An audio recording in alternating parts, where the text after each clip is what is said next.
পণ্য বিক্রি কার্যক্রম। এতে সুবিধা পাবেন জেলার ১,৩২,৪৫৬ পরিবার। এ নিয়ে আরো জানাতে নগরীর জল্লাপাড় থেকে যুক্ত হচ্ছেন গুলজার আহমেদ। গুলজার, টিসিবির পণ্য বিক্রয় কার্যক্রম চলছে, এখান থেকে কি কি পণ্য কিনতে পারবেন ফ্যামিলি কার্ডধারীরা, জানাবেন। দেখুন, আসলে ঠিক রোজার আগে যেখানে বাজারের নিত্যপণ্যের দামে একটু অস্থিরতা থাকে, ঠিক এমন সময় টিসিবির পণ্য কার্যক্রম সিলেট জেলাতে শুরু হয়েছে। এবং আমরা যদি নগরীর কথা বলি, অর্থাৎ সিলেট সিটি কর্পোরেশন এলাকায় আজকে প্রায় 14টি জায়গায় টিসিবির কার্যক্রম শুরু হয়েছে। আমরা এই মুহূর্তে রয়েছি নগরীর যে 13 নম্বর ওয়ার্ড জল্লার পাড়ে। সেখানে টিসিবির পণ্য তালিকায় আজকে 3টি পণ্য দেওয়া হচ্ছে। সোয়াবিন তেল, মসুরি ডাল এবং চিনি রয়েছে। অর্থাৎ 2 কেজি সোয়াবিন তেল, 2 কেজি মসুরি ডাল এবং 1 কেজি চিনি মিলে 390 টাকার প্যাকেজ।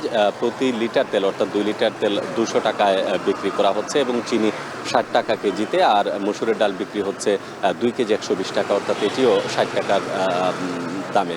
এই 390 টাকার প্যাকেজে যারা আসলে অন্তর্ভুক্ত, অর্থাৎ টিসিবি কার্ডধারী পণ্য যারা কেনেন, তাদের সাথে আমরা কথা বলছিলাম। তারা বলছেন যে এই মুহূর্তে আসলে বাজারে সোয়াবিন তেলের অনেকটা সংকট রয়েছে। যেখানে বাজারে গিয়ে প্রায় 2 কেজি 360 টাকা বা 70 টাকা দিয়ে কিনতে হয়, সেখানে তারা 200 টাকা দামে কিনতে পারছেন এবং তারা এটি তাদের জীবন চলার পথে, অর্থাৎ দৈনন্দিন যে চাহিদা মানুষের থাকে নিত্য প্রয়োজনীয় দ্রব্যের, সেটি পূরণে একটা অগ্রণী ভূমিকা পালন করছে। এবং তারা বলছেন এই কার্যক্রম আসলে দীর্ঘায়িত করার জন্য শুধুমাত্র সপ্তাহে 2 দিন, সপ্তাহে 1 দিন কিংবা 15 দিনে 2 দিন করা নয়। তারা চাচ্ছেন যে সপ্তাহে যদি অন্ততপক্ষে 2 দিন হয়, সেখানে যারা পরিবারের সদস্য সংখ্যা বেশি আছেন এবং খুব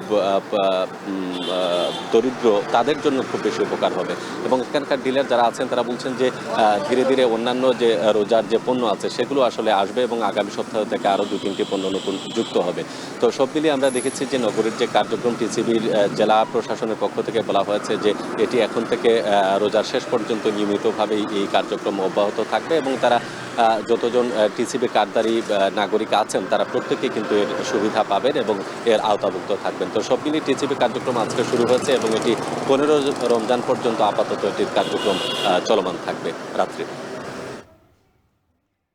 রমজান ঘিরে সিলেটে চলছে টিসিবির পণ্য বিক্রি কার্যক্রম। এ নিয়ে বিস্তারিত জানাতে আমাদের সঙ্গে যুক্ত ছিলেন সহকর্মী গুলজার আহমেদ।